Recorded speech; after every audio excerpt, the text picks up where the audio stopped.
Hello friends, in this lecture we are going to discuss the drama and its types. As we all know, the drama as a literary product is dynamic in its essential nature.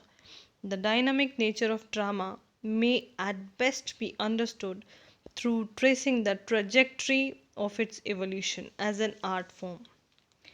Every similar to other art forms or literary genres, drama too operates in social context where its reception by the audience indicates the actual changes in the relations between drama and society in the course of moral more general changes in the society as a whole.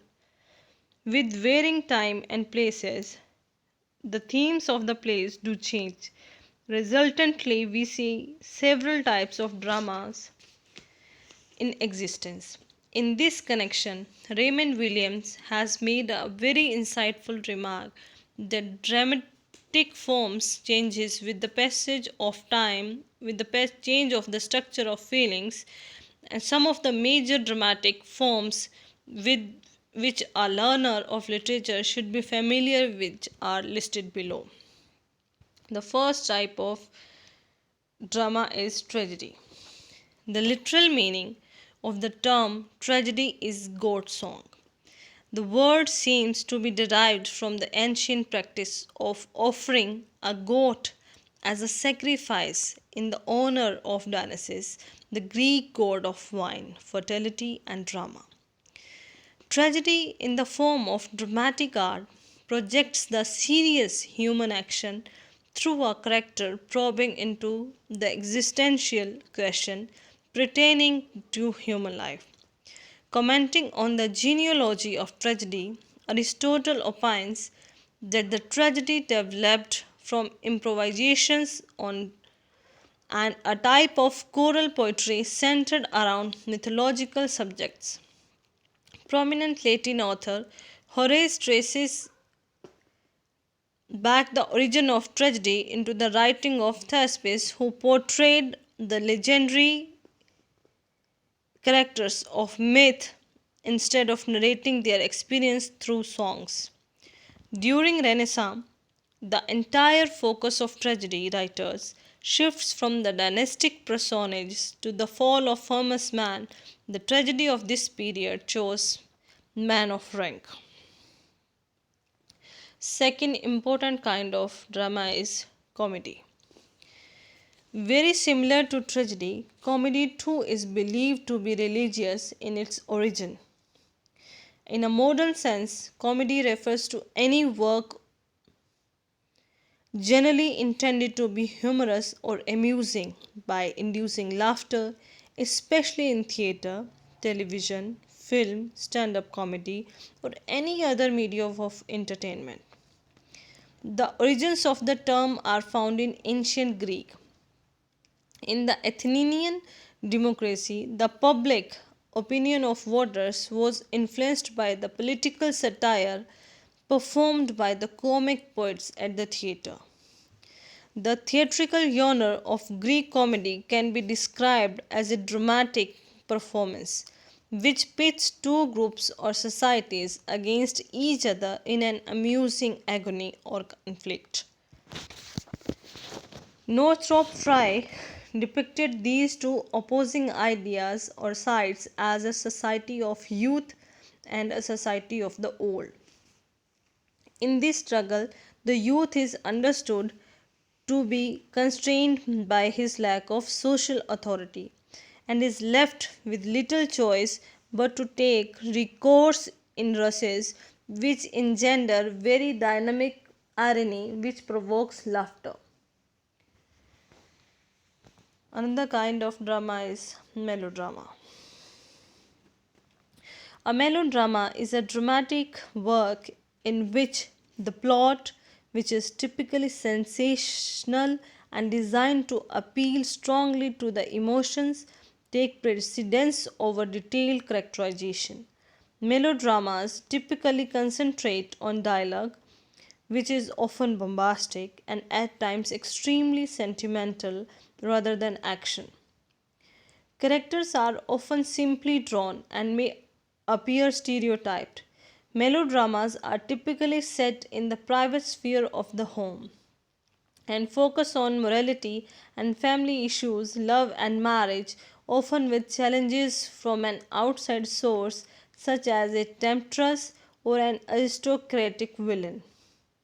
A melodrama on stage, film, or television is usually accompanied by dramatic and suggestive music that offers cues to the audience of the drama being presented. In scholarly and historical musical contexts, melodramas are Victorian dramas in which orchestral music or song was used to accompany the action. The term is now also applied to stage performance without incidental music, novels, movies, television, and radio broadcasts. In modern contexts, the term melodrama is generally pejorative, as it suggests that the work in question lacks subtlety, character development, or both. By extension, language or behavior which resembles melodrama is often called melodramatic. This use is nearly always pejorative. Marlowe's Christopher Marlowe's The Jew of Malta is an early example of melodrama. Next kind of drama is heroic play. The heroic play is a type of a play popular during the Restoration era in England, distinguished by both its word structure and its subject matter. The subgenre or of heroic drama evolved through several works of the middle to later 1660s. This exaggerated tragedy is not in fashion now. Heroic plays have dealt with the themes of love and valor. These plays were composed in a very pompous style. John Dryden's The Indian Emperor, written in 1665, Roger Boyle's The Black Prince, written in 1667, and Congreve's The Mourning Bride are notable examples of heroic play. Moving to the next kind of drama, which is problem play. This is a form of drama that emerged during the 19th century as part of the wider movement of realism in the arts, especially following the innovations of Henrik Ibsen. Other prominent dramatists of this type of the play is G.B. Shaw.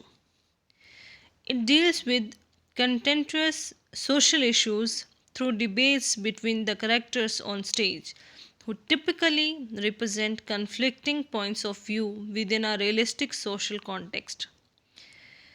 Chris Baldick writes that the genre emerged from the ferment of the 1890s, for the most part inspired by the example of Ibsen's realistic stage representations of serious familial and social conflicts. He summarizes it as follows, rejecting the frivolity of intricately plotted romantic intrigues in the 19th century French tradition of the well made play. It favored instead the form of the problem play, which would bring to life some contemporary controversy of public importance: women's rights, unemployment, penal reform, class privilege, in a vivid but responsibly accurate presentation.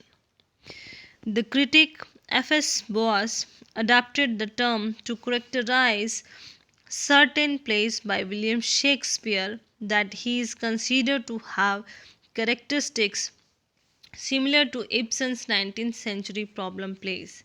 As a result, the term is also used more broadly and retrospectively to describe any tragicomedy dramas that do not fit easily into the classical generic distinction between comedy and tragedy. Next kind of drama is comedy of manners. The comedy of manners, also called anti sentimental comedy, is a form of comedy that satirizes the manners and affections of contemporary society and questions social standards. Social class stereotypes are often represented through stock characters such as the mild, glorious, boastful soldier in ancient Greek comedy or the fop and rake of English Restoration comedy, which is sometimes used as a synonym for comedy of manners. A comedy of manners often sacrifices the plot, which usually centers on some scandal, to witty dialogue and sharp social commentary. Oscar Wilde's The Play, The Importance of Being Earnest, written in 1895, which satirized the Victorian morality of the play, is one of the best known plays of this genre. The comedy of manners was first developed in the New Comedy period of ancient Greek comedy and is known today primarily from fragments of writings by the Greek playwright Menander. Menander's style, elaborate plots, and stock characters were imitated by the ancient Roman playwrights such as Plautus and Terence, whose comedies were in turn widely known and reproduced during the Renaissance. William Congreve's The Way of the World and R.V. Sheridan's The School for the Scandal can be quoted as most prominent examples of comedy of manners. Next type of drama is comedy of errors. The well known example of this subtype comedies are William Shakespeare's Comedy of Error, written in 1594, and Goldsmith's She Stoops to Conquer, written in 1773. This type of comedy is light and satirical in tone. The action of the play involves a series of comic instances of mistaken identity. Generally, the play culminates in a happy resolution of the thematic conflict. Now we are moving to the next type of drama, which is sentimental comedy. Sentimental comedy is an 18th century dramatic genre which sprang up as a reaction to the immoral tone of English Restoration plays. In sentimental comedies, middle class protagonists triumphantly overcome a series of moral trials. These plays aim to produce tears rather than laughter and reflected contemporary philosophical conceptions of humans as inherently good but capable of being led astray by bad example. By appealing to his noble sentiments, a man could be reformed and set back on the path of virtue. While the plays contained characters whose nature seemed overly virtuous and whose problems were too easily resolved, they were accepted by audience as truthful representations of the human predicament. Hugh Kelly's A Word to the Wise, written in 1770, and Isaac Bickerstaff's The Maid of the Mill, written in 1765, are excellent examples of this type of comedy. Next kind of drama is comedy of humor. The comedy of humor is a genre of dramatic comedy that focuses on a character or range of characters, each of whom exhibits two or more overriding traits or humors that dominates their personality, desires and conduct. Their comic technique may be found in Aristophanes, but the English playwright like Ben Jonson and George Chapman popularized the genre in the closing years of the 16th century. In the later half of the 17th century, It was combined with the comedy of manners in Restoration comedy. In Johnson's Every Man in His Humor, acted in 1598, which made this type of the play popular. Johnson's The Silent Women, written in 1609, is a typical example of this type of comedy. Now we are moving to the next kind of drama, which is dark comedy. Dark comedy, in its form and tone, a dark comedy is tragicomic. It puts together the elements of grief, laughter, wretchedness, and despair. G.L. Stein is credited for coining the term in his book The Dark Comedy in 1962.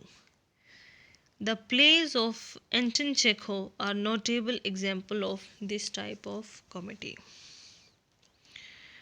Next kind of drama is farce. In theatre, a farce is a comedy that aims at entertaining the audience through actions, situations that are highly exaggerated, extravagant, and thus improbable. Farce is also characterized by physical humor, the use of deliberate absurdity or nonsense, and broadly stylized performances.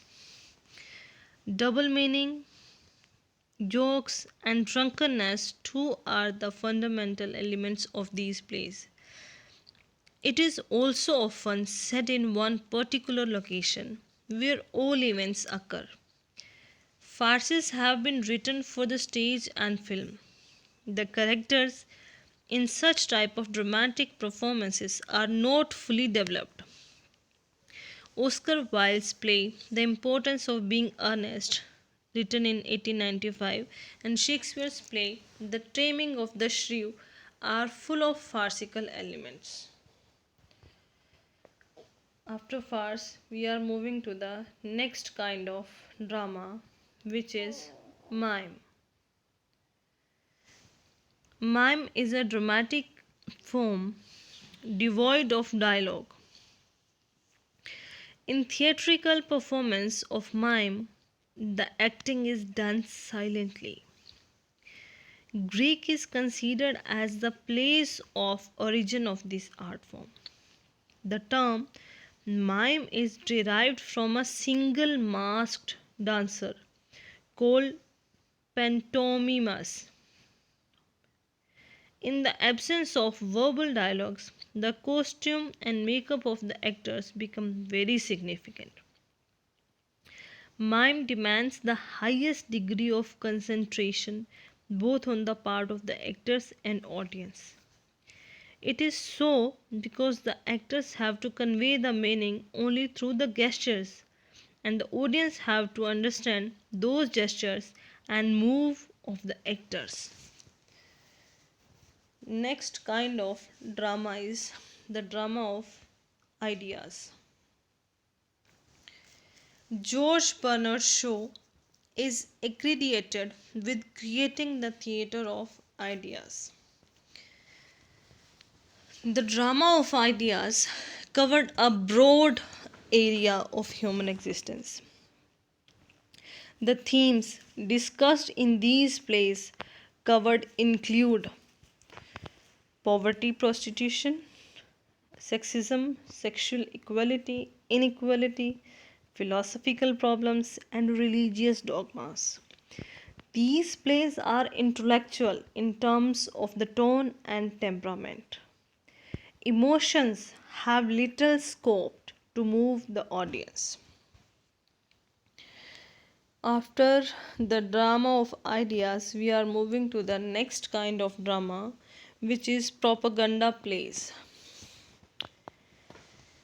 As the name, as the name itself suggests, these plays were written to meet the propagandist motives. These motives include religious, political, and social. The whole idea was to condition the mind of the audience to think and act in specific direction. The messages are conveyed directly in these plays. The audience is not left in any ambiguous situation. Looking through a critical eye, one may suggest that the drama has been propagandist since its inception in form of miracle and morality plays. These plays have been didactic in their nature and therefore were a part of the propaganda promoted by clergy. The emphasis through these plays was to spread the doctrines and interests of the church, aiming at their consolidation. The rise of communism in the erstwhile USSR also contributed to the rise and popularity of didactic drama. Next kind of drama is historical play, or we can also call it chronicle plays. History or chronicle plays, or you can say history, has been a constant and rich source of dramatic production. History tempts the dramatist in all the ages. Play of any kind may have historical reference or references to support the argument raised through the text of the play. Shakespeare relied on history and popularized the historical drama. Shakespeare borrowed a lot from history and blended it with dramatic fiction. He borrowed from historical writings of Plutarch and Ovid. Plutarch's parallel lives provides the biographies of Greek and Roman rulers that Shakespeare used, creating Julius Caesar, Antony and Cleopatra, Coriolanus, and Timon of Athens. After historical or chronicle plays, we are moving to the next kind of drama, which is tragic comedy. Maintaining the purity and sanctity of different literary forms was at the top most priority for the classical dramatist. Therefore, the classical dramatist never mixed the tragic elements with the comic elements. They rigidly followed the rules of tragedy and comedy separately.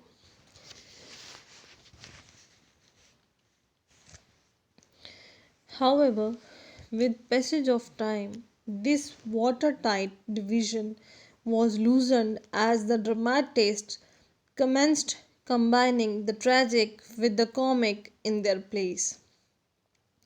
A tragic comedy is a play that neither a comedy nor a tragedy, although it has the features of the both. There were several reasons which convinced the dramatist to blend the tragic with comic. One such reason was the pressing need to maintain realism. Life in its real situations cannot be tragic or comic all the time. Therefore, in order to infuse realism in drama, it was felt by the dramatist to combine the tragic and comic aspects of life. Well known examples of tragicomedy are Shakespeare's The Merchant of Venice, Cymbeline, and The Winter's Tale. The Merchant of Venice has a comic structure, but one of the central characters, Shylock, looks very much like tragic character. We experience the feeling of joy when the lovers get united in marriage, but the agony of Shylock leaves a sour taste. Next kind of drama is expressionistic drama. Through expressionistic drama, new approach to staging, scene design, and directing were introduced. The sole purpose behind this new approach was to achieve a unified stage effect. The unified stage effect was aimed at to secure an increased emotional impact on the minds of the audience. The name expressionistic drama in itself is suggestive of the fact that the drama of this form was solely composed and staged to give a vivid expression so as to leave on an spellbound effect on the audience. The German school of dramatists has been the most prominent expressionistic group of dramatists. In this form of drama, various subtle symbols are used to give expression to the inner turmoil of the characters. The language of these plays has excessively been associative rather than communicative. The dramatist, through the use of associative language, attempts to probe into the subconscious mind of the characters. Eugene O'Neill's an American dramatist. His Hairy Ape, published in 1922, may be quoted as an excellent example of expressionistic drama. After expressionistic drama, we are moving to the next type of drama, which is epic theater. The concept of epic theater was given currency by German dramatist Bertolt Brecht. This form of drama has been revolutionary in its nature as it is in stark opposition to the very idea of theatre propounded by Aristotle. Aristotle was of the opinion that the sole aim of a dramatic performance Aristotle was of the opinion that the sole aim of a dramatic performance is to arouse the feelings of pity and fear in the minds and hearts of the audience. But the diametric opposite is the belief of Brecht, for whom the chief function of drama is to make the audience think critically about the character section as determined not by the material conditions of the society. We are moving to the next kind of drama, which is poetic drama. The university wits, or poetic drama is also called verse drama. The university wits in Journal and Marlowe and Shakespeare in particular contributed significantly to the growth and development of poetic drama or verse drama. Under the influence of Renaissance, Marlowe made use of verse in his plays. The major manifestation of the use of verse may easily be spotted out in Marlowe's mighty line.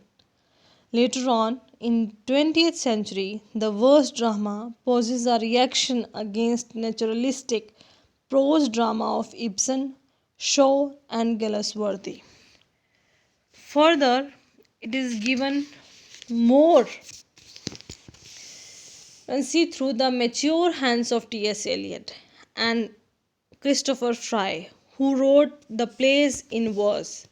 For example, T.S. Eliot's play Murder in the Cathedral is the most popular example of this form of drama.